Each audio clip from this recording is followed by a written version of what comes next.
Pai, do Filho e do Espírito Santo. Amém. O anjo do Senhor anunciou a Maria, ela concebeu do Espírito Santo. Ave Maria, cheia de graça, o Senhor é convosco. Bendita sois vós entre as mulheres, bendito é o fruto do vosso ventre, Jesus. Santa Maria, Mãe de Deus, rogai por nós, pecadores, agora e na hora de nossa morte. Amém. Eis aqui a serva do Senhor, faça-se em mim segundo a vossa palavra. Ave Maria, cheia de graça, o Senhor é convosco. Bendita sois vós entre as mulheres, bendito é o fruto do vosso ventre, Jesus. Santa Maria, Mãe de Deus, rogai por nós, pecadores, agora e na hora de nossa morte. Amém. E o Verbo divino se fez carne e habitou entre nós.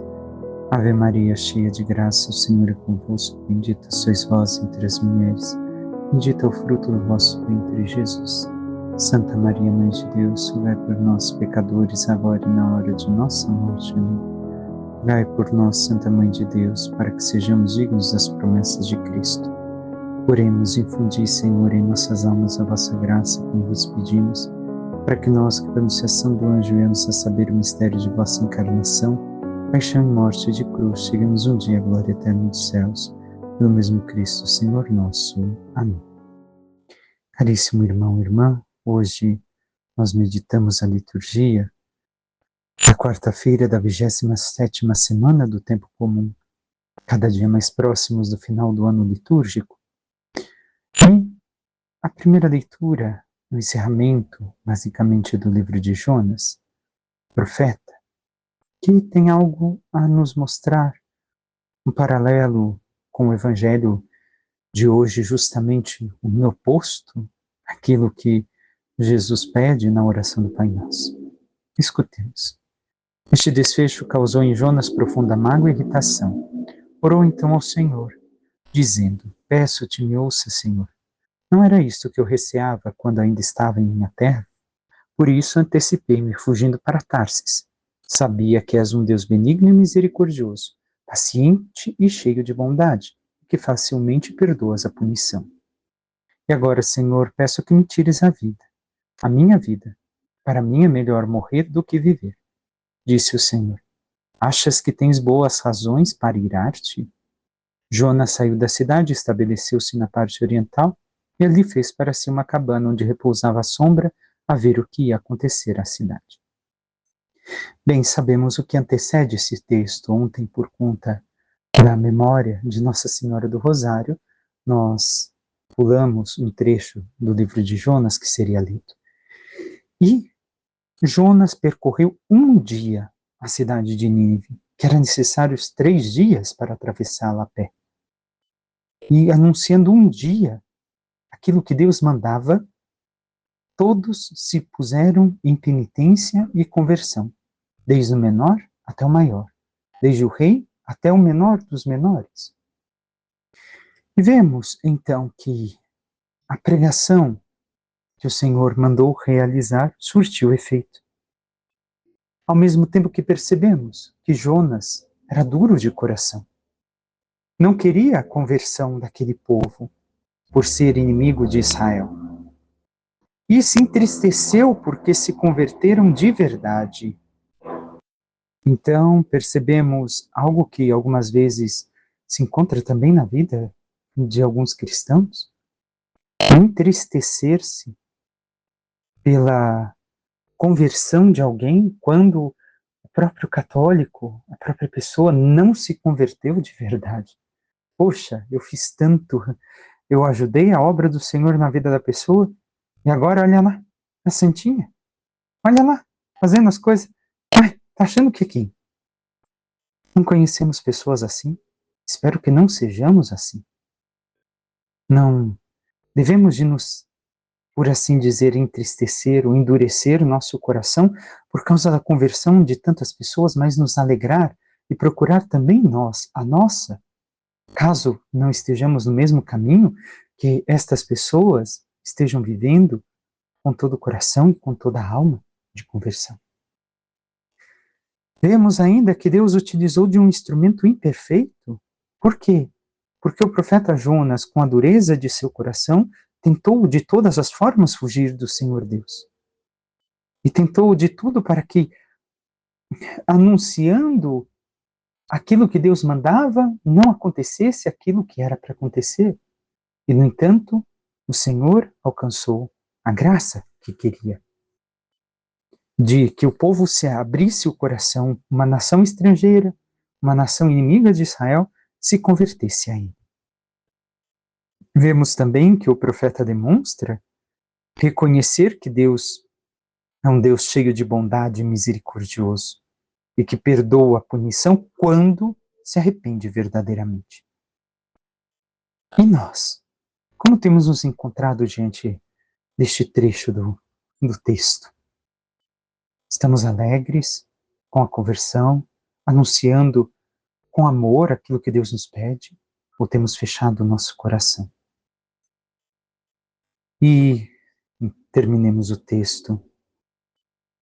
O Senhor Deus fez nascer uma era que cresceu sobre a cabana, para dar sombra à cabeça de Jonas e abrandar seu aborrecimento. E Jonas alegrou-se grandemente por causa da era. Mas ao raiar do dia seguinte, Deus determinou que um verme atacasse a era e ela secou. Quando o sol se levantou, mandou Deus do Oriente um vento quente, e o sol bateu forte sobre a cabeça de Jonas, que se sentiu desfalecer. Teve vontade de morrer e disse: Para mim é melhor morrer do que viver. Disse Deus a Jonas: Achas que tens boas razões para irar-te por esta era? Sim, respondeu ele. Tenho razão até para morrer de raiva. O Senhor replicou-lhe: Tu sofres por causa desta planta, que não te custou trabalho e não fizeste crescer, que nasceu numa noite e na outra morreu. Eu não haveria de salvar esta grande cidade de Nínive, em que vivem 120.000 seres humanos que não sabem distinguir a mão direita da esquerda com um grande número de animais? Vemos aqui aquilo que também meditamos no dia de São Francisco. Francisco que disse que se necessário fosse para salvar uma alma, ele colocaria fogo até na última árvore do mundo, se necessário assim fosse. E o Senhor Deus demonstra a mesma coisa, não que é para sairmos destruindo a natureza, mas para vermos a importância que o homem e a mulher, obra de sua mão, feitos à sua imagem e semelhança, pela graça do batismo, transformados seus filhos. Ele tem tanto amor e mostra que devemos amar mais as almas do que acima, melhor dizendo, do que qualquer coisa da criação.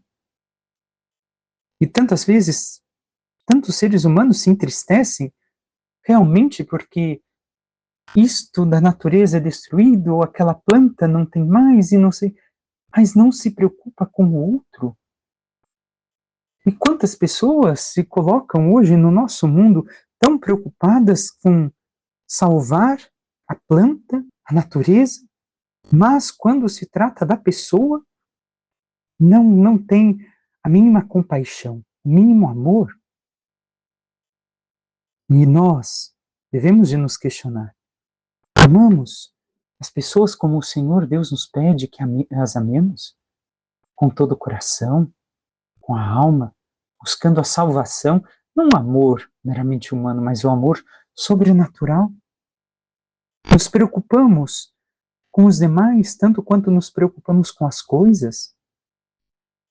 Recordemos aquilo que o Senhor nos diz no dia de hoje.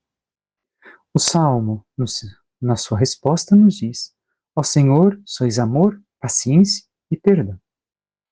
Este é verdadeiramente o Senhor Deus. Ele é amor, paciência e perdão, porque espera que com o seu amor e com o tempo que nos dá, nós realmente busquemos nos arrepender dos nossos erros e voltemos para Ele. Mas o quanto temos nos dedicado a isso? E por fim o Evangelho, que hoje nos ensina o Pai Nosso. Ontem a liturgia nos mostrava que temos uma Mãe Celeste. E hoje nos recorda que também temos um Pai Celeste. Um dia Jesus estava rezando num certo lugar, quando terminou, um de seus discípulos pediu: Senhor, ensina-nos a rezar, como também João ensinou a seus discípulos. Jesus respondeu: Quando rezardes, dizei: Pai, santificado seja o teu nome, venha o teu reino. Dá-nos a cada dia o pão de que precisamos e perdoa-nos os nossos pecados, pois nós também perdoamos a todos os nossos devedores. E não nos deixes cair em tentação. Palavra da salvação, glória a vós, Senhor. Temos mais uma vez o relato do Pai Nosso. Os discípulos pedem que Jesus lhes ensine a rezar, mas Jesus lhes ensina não somente a rezar, mas a forma que a oração deve ser uma relação. Diz papaizinho, Abá, assim inicia, mostrando aos discípulos que devem de se relacionar como ele em relação a Deus. Deus é seu Pai e, por consequência, pelo nosso batismo, também nosso Pai. Somos filhos adotivos. E devemos de ter esta relação amorosa, não só uma relação com um Deus distante ou de um Deus desconhecido, mas uma relação de intimidade, uma vez mais digo. Pedimos que em nós seja santificado o nome de Deus, não porque não é santo, mas que a nossa vida realmente demonstre esta santidade na vida de Deus, do nome de Deus em nós. Recordemos, nome, autoridade. Então, a autoridade que ele tem sobre nós seja autêntica, verdadeira. Venha o teu reino, o reino de Deus realmente aconteça, mas através de sua ação em nós e de nós no mundo, dá-nos a cada dia o pão de que precisamos. O pão nosso, nós rezamos na outra versão, o pão nosso de cada dia nos dai hoje, mas aqui podemos ver nessa tradução, dá-nos a cada dia o pão de que precisamos. Qual é o pão que precisamos? Ou seja, aquilo que nós estamos realmente necessitando para alimentar a nossa alma e alcançar a salvação, seja de material, seja de espiritual.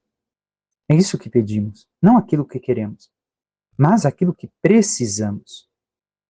E logo em seguida, fala do perdão. E perdoa os nossos pecados, pois também nós perdoamos aos nossos devedores. Então, para sermos perdoados, recordamos que também nós devemos de perdoar. E temos perdoado como devemos?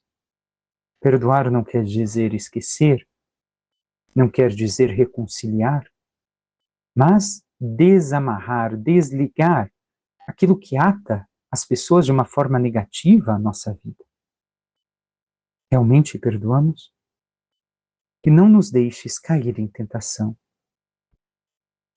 E quer dizer o quê? Que nos fortaleça diante da prova, porque também nós somos provados no amor. E somente encontraremos força se o Senhor for esta força para nós. Caso contrário, meu irmão, minha irmã, não temos a força necessária para superar a tentação. Porque a batalha não é somente humana, mas é espiritual. E o Senhor nos dá a força em ambas situações para vencermos. Mas realmente pedimos esta força diante das tentações ao Senhor. Peçamos à Santíssima Virgem Maria, nossa Mãe, interceda por cada um de nós e nos ajude a cada vez mais vivermos esta verdadeira intimidade com o Senhor, como ela viveu na oração, na entrega, na doação, para que, escutando aquilo que o Senhor nos instrui e vivendo o que o Senhor nos ensina, possamos realmente praticar a vida de santidade e um dia merecermos a glória dos céus. Louvado seja nosso Senhor Jesus Cristo, para que sempre seja louvado. Por intercessão da Santíssima Virgem Maria, de todos os santos e anjos de Deus, desça sobre vós, vossas famílias, vosso trabalho e tudo que vos pertence, a bênção do Deus Todo-Poderoso, Pai e Filho e Espírito Santo. Amém. Um santo e abençoado dia a todos.